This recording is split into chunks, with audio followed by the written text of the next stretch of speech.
Thanks for tuning in to your hopefully favorite non-neighborhood commentator, Dav.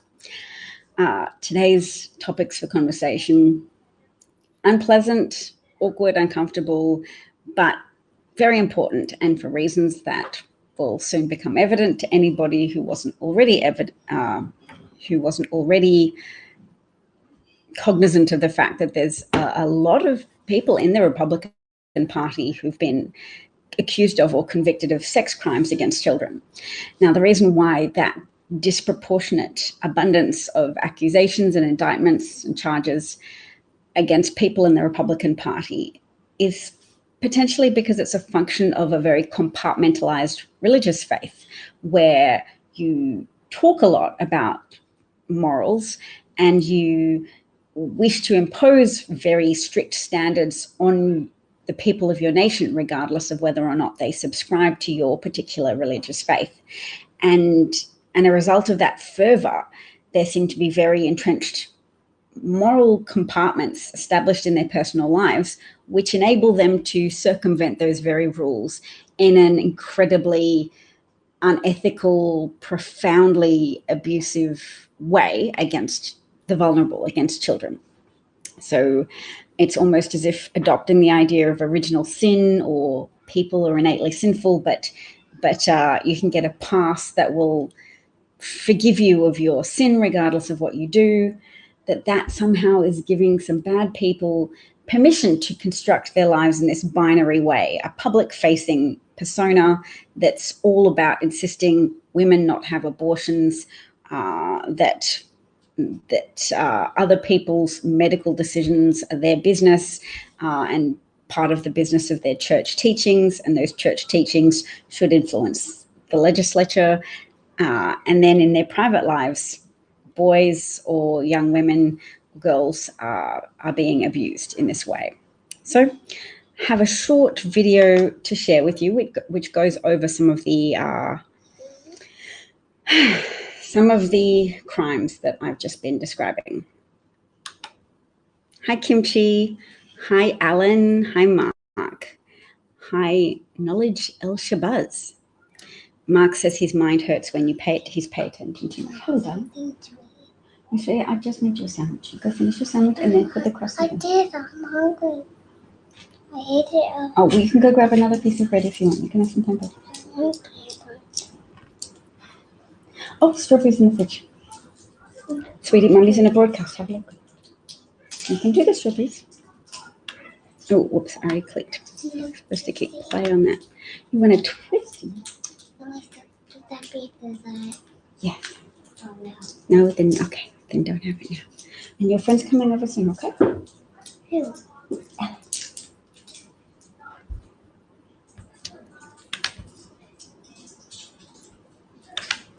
The stunning political scandal that is rocking Capitol Hill. Republican Congressman Mark Foley abruptly resigned Friday after questionable emails he sent to a teenage boy. Dennis Hastert convicted of a financial crime, part of a scheme to mask something more egregious: his molestation of children. Hush money used to pay a man who says Hastert sexually abused him when he was 14 years old. There are now 5 former Ohio State wrestlers accusing Republican Congressman Jim Jordan of knowing about a team doctor's alleged sexual misconduct. 43 men who say they were sexually assaulted, abused, molested, or harassed by Dr. Richard Strauss. George Nader. His criminal history included multiple convictions for child pornography and child molestation. This morning, a judge sentenced Ralph Shorty to 15 years in prison. Police caught Shorty in a hotel room with a then 17-year-old boy. Roy, more defiant as more accusers step forward, alleging sexual misconduct. This is the shopping mall where some say it was common knowledge and not a big secret that Roy Moore would flirt with teenage girls when he was in his 30s. One accuser says that Moore initiated a sexual encounter back in 1979 when she was just 14 years old. The new charges against Joel Greenberg, sex trafficking of a minor and stalking a political opponent. Florida Republican Congressman Matt Gaetz allegedly having a sexual relationship with a 17-year-old girl. Investigators examining whether he, quote, violated federal sex trafficking laws. Ghislaine Maxwell is accused of helping Epstein sexually abuse underage girls. I've met her numerous times over the years, especially since I lived in Palm Beach, and I guess they lived in Palm Beach. But I wish her well.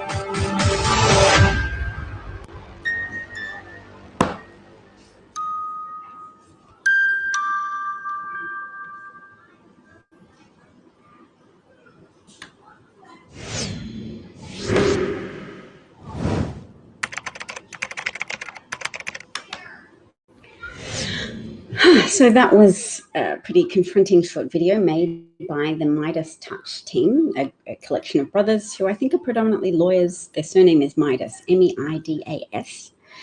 So if you are keen to visit their website, midastouch.com, and further support their work, I share their videos. I think they played an important role in the lead up to the election. I think the Republican Accountability Project's also an important one to keep an eye on.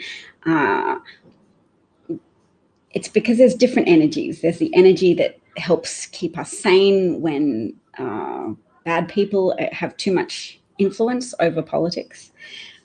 It's so nice to be under a new administration where people can use the hashtag Matt Gaetz is going to prison, and you can feel like that's not a pipe dream. There's no president in charge who will give him a blanket pardon for crimes against young women and girls, crimes, sex trafficking crimes and identity theft crimes, and just say, oh, well, the fake news has made up all of the evidence and the documented evidence and the CCTV footage and the conversations. That's all made up. Night is day, right is wrong, etc., etc. Here's a Trump-issued pardon. So that can't happen. Matt Gaetz evidently asked for a blanket pardon for himself and for some other Republican congressional members. And it's been speculated that the congressional members were also part of his request for blanket pardons in an effort to pretend that it wasn't just about him, to make it look as if Matt Gaetz wasn't just incriminating himself by asking for a blanket pardon for any possible future charges. Craig is here and asks, how am I going?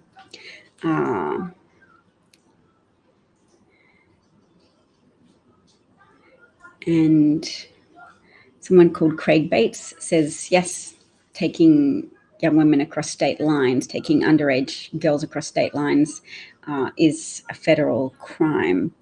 So yes, of course, there's this whole separate issue that Matt Gaetz talks about to muddy the waters, namely an accusation of extortion against some Republican operatives and lawyers, a former Department of Justice employee who apparently approached Matt Gaetz's very wealthy father and suggested that Matt Gaetz's wealthy father contribute $25 million to a rescue effort for a former FBI agent, Levinson, who's believed to be dead in Iran, and they believed him to be alive and wanted to mount this expensive rescue mission, and mentioned to Matt Gaetz's father, the former head of the Senate in Florida, the state legislature, that perhaps it would be favorable for his son if he was to be accused of a federal crime, and that it might be seen as extenuating circumstances somehow if his father had contributed $25 million to rescue a former FBI agent. So whilst not extortion, the absence of an extortive element is the absence of any demand, like do this or your son will be charged. You could say it seems untoward, it seems suspicious, but again, these people are still Republicans trying to rope Matt Gaetz's father into such a scheme of rescuing someone presumed dead by authorities. So that's entirely separate, even though Matt Gaetz tries to make it look as if that's evidence suggesting the evidence against him is not worthy of consideration. Mark just subscribed. Thank you, Mark. I don't know if I answered Craig's question of how is my family. How is my family? My son is playing tennis because he's a lucky boy. Well, you can have a twist if you really want, but only after you get yourself some strawberries, okay? But I don't want a twisty for dessert. I want the ice cream. On a waffle cone. Yeah, you can have that. Holidays. But then don't ask for any sweet things while your friend is over. Maybe you can share the strawberries with her when she wants. Okay? Maybe I won't have that, but I'm not asking for that now. Okay. And James Stanhope. And I still want to eat. Yeah, I said you could get a twisty from the freezer now. No. Sweetie. Then will I still get my cone? Yeah, I said you could have it. Because at least they're small and it's holidays. All right. Holidays makes it slightly more challenging to broadcast, but it's all good. Mark said hi and gave a super hard award. Thank you, Mark. Very, very kind. Let's look at the Daily Beast article about the latest evidence to drop today in regards to Matt Gaetz. It suggested that he paid an accused sex trafficker who then Venmo'd a teen. All right, so let's see. In 2 late-night Venmo transactions in May 2008, Representative Matt Gaetz sent his friend, the accused sex trafficker Joel Greenberg, $900. The next morning, over the course of 8 minutes, Greenberg used the same app to send 3 young women varying sums of money. In total, the transactions amounted to $900. Okay. Oh, wow. The memo field for the first of Gaetz's transactions to Greenberg was titled Test. In the second, the Florida GOP congressman wrote hit up something. Instead of something, Gaetz wrote a nickname for one of the recipients, but the Daily Beast, which is publishing this information, is not sharing that nickname because the teenager only turned 18 less than 6 months before that. Yep. When Greenberg then made his Venmo payments to these young women, he described the money as being for tuition, school, and school. The Daily Beast examined these records as a scandal rooted in a criminal case against Greenberg engulfs Gaetz. Well, this evidence will be why the first Republican has stood up to call for Matt Gaetz's resignation today. So Adam Kinzinger is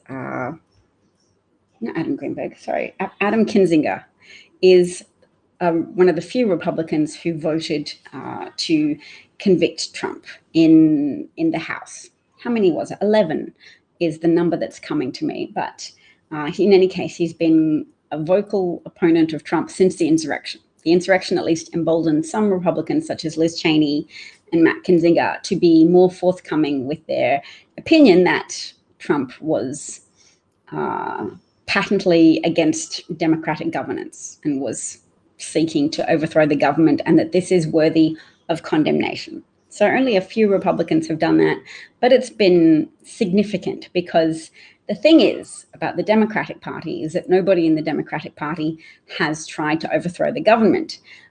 So there's nobody in the Republican Party, nobody in the Democratic Party who's standing up to say, I really have to condemn Democrats for any reason. Just as it's also unprecedented that there are so many organizations of former Republicans or current but conflicted Republicans standing up to raise their voice to condemn politicians from their political party. It's so key, and I'll tell you why. The human psyche is conditioned to notice details that change. It's conditioned to notice outliers. If you were a Neolithic cave woman or caveman and you noticed a sudden flash of orange in a field of scrub bushes, you might be noticing a saber-toothed tiger trying to sneak up on you. We notice details that don't fit in with the rest of the environment. We notice outliers, data points which differ substantially from what's expected in our environment.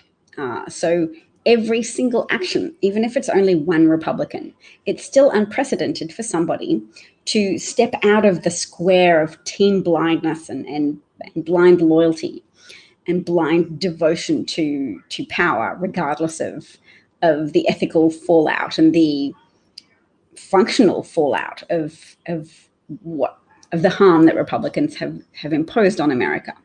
So somebody stepping outside of that square is really striking to people who aren't paying attention, or at least it has much more potential to catch the attention of people who only mildly pay attention. Remember, all of politics, our attention might be occupied by people on the far left and far right, going at loggerheads on social media platforms such as Twitter. Twitter's particularly rife with political commentary and people arguing over ideas and ideology. But in the real world, a lot of people are devoted to acquiring material possessions, putting food on the table, getting the energy to go to the jobs each day, try to have things they enjoy that don't turn into addictive crutches, which end up killing them or threatening their lives or causing disability, such as drugs or whether legal or illegal. I'm thinking cigarettes and alcohol can also upend people's lives as well. All of these struggles that people have mean Twitter is an outlier in and of itself. But conversations on Twitter and conversations that we have amongst each other can spill over into the real world if they're striking enough. Let's see, am I missing any commentary? I'm not. So that was what I had to say so far about Matt Gaetz. Let's see if there's any more information in this Daily Beast article. So it seems very damning for Matt Gaetz that he's put in the Venmo transaction a nickname for a woman who had just turned 18, that he's paid money to Joel Greenberg, the tax collector who has been indicted with, I think, at least 33 different charges relating to sex trafficking and fraud and theft, etc. There were rumors today circulating in the New York Times that Greenberg may plead guilty, which would also be very damning for Matt Gaetz, because it would mean Joel Greenberg was more likely to cooperate with authorities and to seek somehow a moderation of his sentence through cooperating with the authorities and surrendering whatever evidence he has on other guilty parties and potentially testifying against his former friend, which would be a very powerful thread on the jumper of Trumpism to pull at. Trump lives out his days being applauded as he moves from room to room in Mar-a-Lago by the cult of adoring fans whose narcissism is given permission to flourish. If they love themselves, but they've been called racist, Trump gives them someone to love who tells them it's not racist, it's real, who validates racism. That gives them full leave to worship someone else and pretend that they're not worshiping themselves. But they are. They're worshiping their own worldview. They're worshiping a freedom of expression that allows them to celebrate a racist point of view without fear of reprisals in their social circle. It strengthens their social circle and unites them around this idea that they're being punished by the rest of society for being racist, but really their worldview is more accurate and superior to other people because they believe they accurately see the world as a zero-sum game in which if migrants come to your country, particularly non-whites come to your country because you have some kind of a hang-up about that, that they are somehow taking from you and taking what you deserve away from you, and that they are raising taxes. Do you know what raises taxes? Corporate tax cuts that aren't balanced out in the budget. So then either the middle class and lower class pay higher taxes, or just your infrastructure continues to crumble. Because the government is there for infrastructure to help use your pool of money to buy things that will help everybody, that will lift the tide on all boats, because the schools will produce more educated people who can then who are then more likely to generate businesses that will be sustainable, because the people who own the businesses will have an idea of how to add and subtract and anticipate cash flow arrangements and understand how to take out loans and avoid predatory loan arrangements, etc. A well-educated population through well-run schools, a healthy population through affordable, broadly accessible public hospitals that organizes preventative healthcare and not just treats poor people through an emergency department with a succession of band-aids which don't prevent big problems worsening. Oh, and another top Gaetz aide has bailed amidst the growing scandal. Oh, yep, I was right about it being 33 counts. Okay, Greenberg, the former Seminole County tax collector, has now been federally indicted on 33 counts, including sex trafficking crimes involving a 17-year-old. Court documents say Greenberg was engaged in sugar daddy relationships, and the New York Times says a Justice Department investigation is looking into Gaetz's involvement in the cash for sex ring. Gaetz and Greenberg are both connected through Venmo to this then 18-year-old woman, who now works in the porn industry, according to a friend of the girl. And on Thursday, Greenberg's attorney and prosecutors indicated during a court hearing, also it's more than a rumor, he's indicated during a court hearing, that they expect Greenberg to strike a plea deal, likely meaning he plans to cooperate with investigators. This could potentially be disastrous for Gaetz as investigators look into the connections between these two men. That's very exciting because people have spent so long waiting for there to be consequences. Asens from YouTube says, I love the juiciness and gossipy nature of this story, just like we all do. I think it's not even the juiciness, it's a difficulty in avoiding it, because we could hear this same details during a Trump administration and would be going, oh, will it get him arrested? Will it, all this evidence linking him to sex trafficking crimes? And it would be a far more conflicted feeling where fear would be a strong component of will they get away with it? And we still have that fear because a lot more of us have seen now that there's a multi-tiered justice system, or at least a two-tiered justice system, where wealth and privilege work predominantly for white people, but can also work for wealthy Black celebrities as well. That celebrity and wealth is a access to upper echelon sort of privilege status that can help you circumvent the legal system.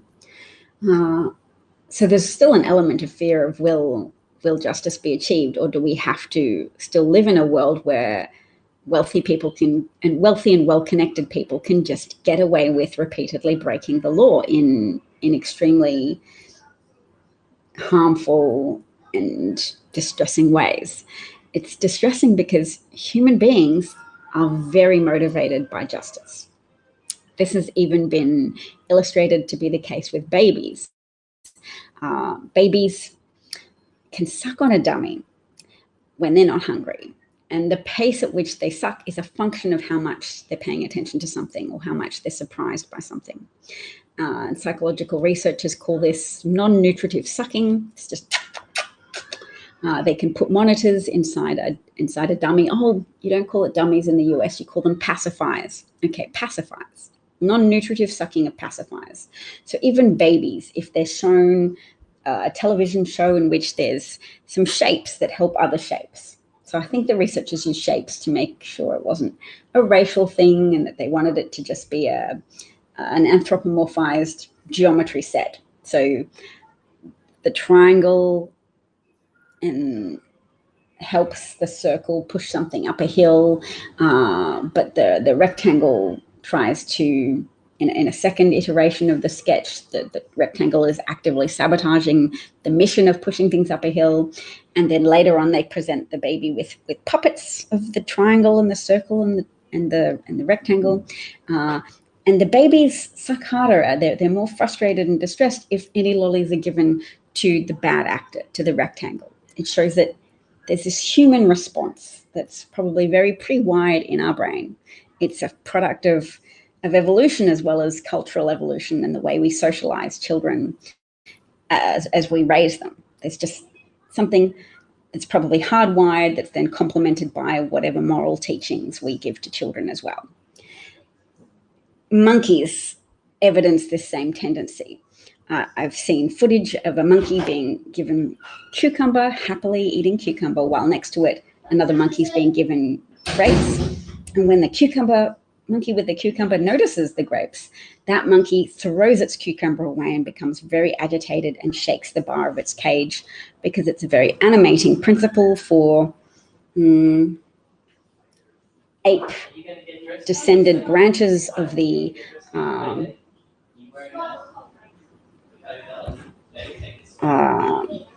of that genealogical evolutionary tree, that we care. We want things to be fair. Craig notes that the first one to the prosecutor table gets to eat, the last one gets eaten. Yes. Asen says it's like the capuchin monkey test with the grapes versus the cucumber. Now we've got a monkey name. Let's see if that helps my Google searches. Capuchin monkeys. Grapes versus cucumbers. If I have footage of it, that would be so handy.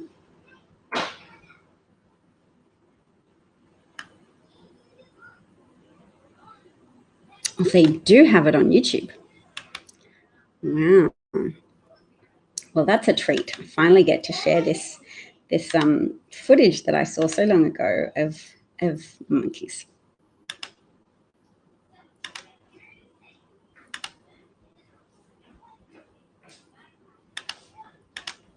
Okay. Oopsies.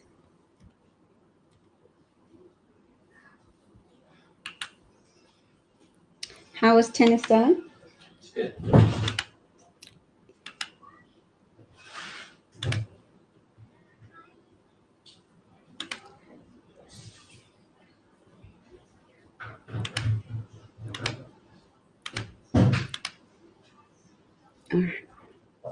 We'll see what happens. So she gives a rock to us, that's the task. And we give her a piece of cucumber and she eats it. The other one needs to give a rock to us. And you will see what happens. So she gives a rock to us, that's the task. And we give her a piece of cucumber and she eats it. The other one needs to give a rock to us. That's what I'm going to do. And that's what she does. And she gets a grape. And she eats it. The other one sees that. She gives a rock to us now, gets again cucumber.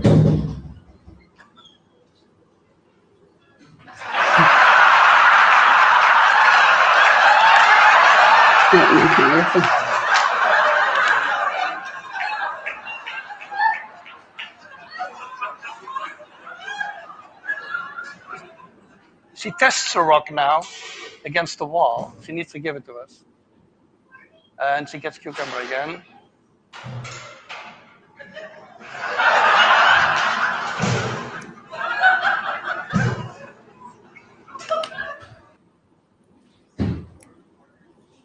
All right.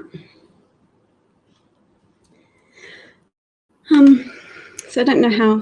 So the final experiment that I want to mention to you is our fairness study. And so this became a very famous study, and there's now many more, because after we did this about 10 years ago, it became very well known. And we did that originally with capuchin monkeys, and I'm going to show you the first experiment that we did. It has now been done with dogs and with birds and with chimpanzees, but with Sarah Brosnan we started out with capuchin monkeys.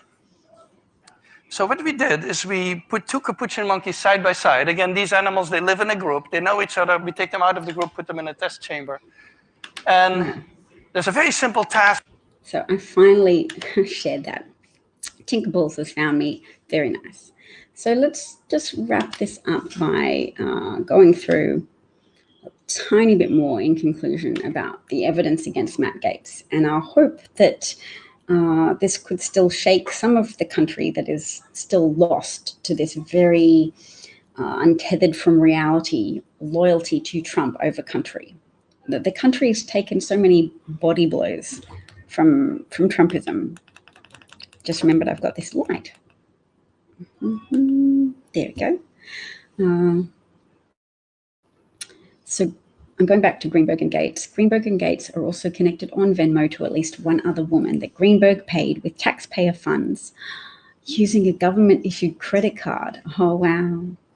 Seminole County auditors flagged hundreds of those payments as questioned or unaccounted for, and in total found more than $300,000 in suspicious or unjustified expenses. Wow.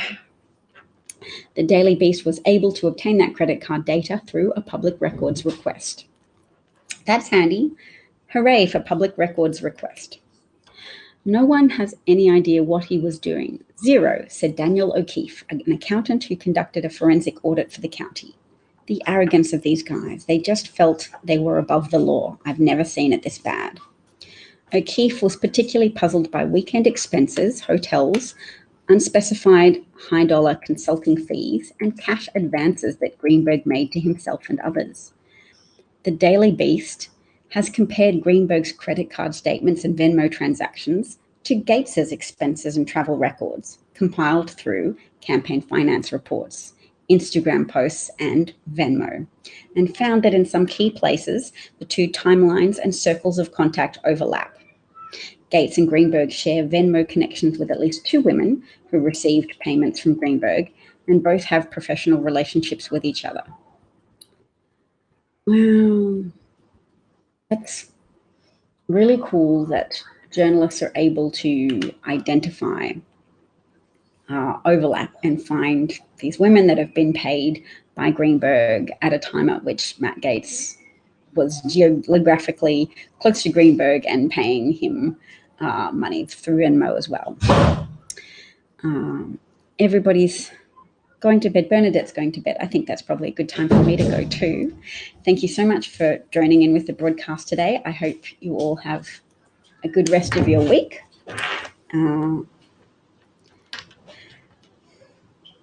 I saw a concerning article in the Washington Post about a Republican PAC group trying to win back Middle America through research into language choices that are appealing to moderates.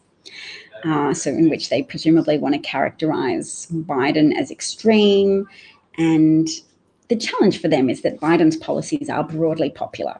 And this is not just because Democrats have been good at selling their messaging. It's because the evidence has been hard to deny, and the Trump propaganda hose has been turned off by Twitter and by the American electorate in voting him out of office. So he hasn't had the same platform to deceive people as he had before. And Trump has always had this power over a substantial amount of the American electorate purely by virtue of the credibility that Americans award those who appear to have extreme wealth. And that's a function of American fetishizing of extreme wealth, which, has its upsides. America celebrates high achievement. Australia in itself is a bit famous for something called tall poppy syndrome, where we sometimes are disparaging or critical of people who achieve a lot. America really does do a lot to celebrate excellence. And it's just that one downside of that commitment to celebrating excellence in a collective sense as part of the national characteristics is that somebody like Donald Trump, who presents very persuasively to many as wealthy, as successful, is then given so much credibility that his word becomes very persuasive to people. And when he gives racists permission to continue their worldview of migrants are takers and white people are givers, that destructive worldview is reinforced, validated, and escalated through someone with a high platform like Trump going out and making repeat simple public pronouncements to the effect of Mexicans are unworthy of inclusion in American society because they are rapists, they are some of them are good people, I suppose. Someone called Asen says that nothing can shake them now. It's a religion, just like you can't dismantle Christianity, Islam, Judaism with scientific proof of whatever. Well, perhaps the exception proves the rule, or proves that what you're saying isn't entirely true. Because you can erode religion, and that is demonstrated by the fact of falling religious attendance across the United States. It might not feel like that because a lot of people who are very religious, who are evangelical Christian or just Christian in general, have consolidated a hold in the political systems of America that's very powerful, that has kept guns very prevalent in American society in many American states. But yes. All right, I said I was going to go. Alan notes that Pence got a large book advance, should be interesting. No, I don't. I'm going to disagree. I just don't think it will be interesting because I think he'll lie a lot. I mean, before Pence was Donald Trump's vice presidential candidate, running mate, he promoted tobacco industries. He tried to poo-poo the strength of evidence connecting tobacco consumption to lung cancer. Pence is entirely ethically for sale. Therefore, his book will not be in any way, shape, or form a product of natural emotions like Trump sent a group of people to kill me. It won't be interesting. He won't what did try you and... say? Donald Trump's former vice president has been given a lot of money to write a book. So people are thinking, well, maybe that'll be interesting and he'll kind of tell on Trump. But I was saying, I don't think he'll tell on Trump because he's What about the kill? Oh, yeah. Okay. On the insurrection on January the 6th, a whole bunch of people tried to overthrow the government and get Donald Trump to stay in power. They went to the Capitol building and tried to interrupt. They also were yelling, hang Mike Pence, because Donald Trump was mad that the vice president was in charge of the ceremony of counting the electoral college votes. And Pence said, yep, I'm just going to proceed with that as normal. And I'm not going to mess it up, because Trump supporters were saying, Mike Pence can stop it. He can stop the count.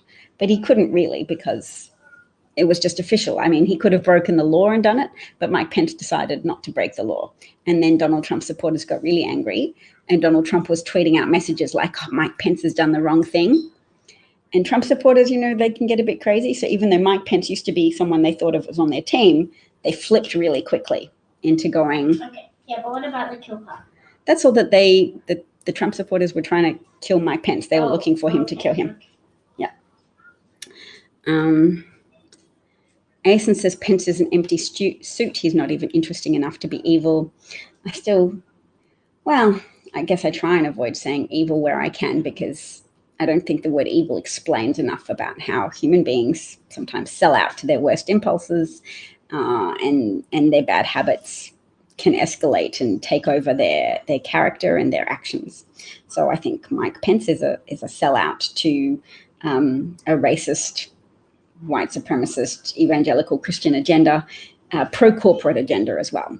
So I can say Mike Pence is a sellout of American collective interests to a pro-corporate, anti-worker, Christian evangelical, theocratic dominionist, one-party Republican agenda, and that his book will be in furtherance of that agenda, and that a popular philosopher after World War II by the name of Hannah Arendt coined a phrase called the banality of evil that probably does apply to Mike Pence from my perspective. Knowledge came back and said hello from Lynchburg. Whoa, why is there someone called Lynchburg? I hope they change their name. It may have nothing to do with lynching, but I'm sure it probably doesn't have anything to do with lynching, or at least actually, I have no idea. Just did things like there's a downside to that name. So I'll just say goodbye to everybody by name. There's Asen, there's Alan. Hi, Alan. There's Knowledge, El Shabazz. Hello. Tinkers, hello, Tinkers. Nice to see you again. Craig Bates, James Stanhope, Bernadette, Kimchi, Mark Gage, Craig Rockwell. There's some patrons I remember from there. Thank you very much to all the patrons who've supported my work for so long. I hope you feel like you've got value for your endorsement, for your financial endorsement of what I do. And everyone, I hope to talk again soon. Have a good, restful week, and remember to keep up the resolve and the actions where possible to stay on top of not only what Republicans are doing, but what efforts you can be part of to help be a defender of democracy in these very pivotal, historic times. It's not the end of it just because Trump's been ousted from power. An insurrection unpunished is an insurrection encouraged. So the domestic terror threat level is still very high in the United States. A lot of people clearly are very on edge, and I think the plethora of mass shootings speaks to that all the people whose reality has been really messed with, because QAnon is a crock and so is Trumpism. Trumpism spoke to workers' rights and to lifting up the people and pretended to be pro-America, but the people that message resonated with the most in a voting sense were very wealthy people and also very white identifying people. They voted for Trump because they believed he would protect America from demographic shifts towards people of color, so that America would no longer be a white majority nation. They wanted America to at least remain a politically white-dominated nation. And so part of the backlash to a black president fueled that support for Trump. So yes, oops, I said I would go, so I better go. Lynchburg is a town in Virginia. Thank you, everyone. Okay, groovy. Shalom, arrivederci, namaste, sayonara, au revoir, bien soir. No, it's good evening for you, but bien soir. Arigato, no, that means thank you. Ciao, that's a good one. Take care, everyone.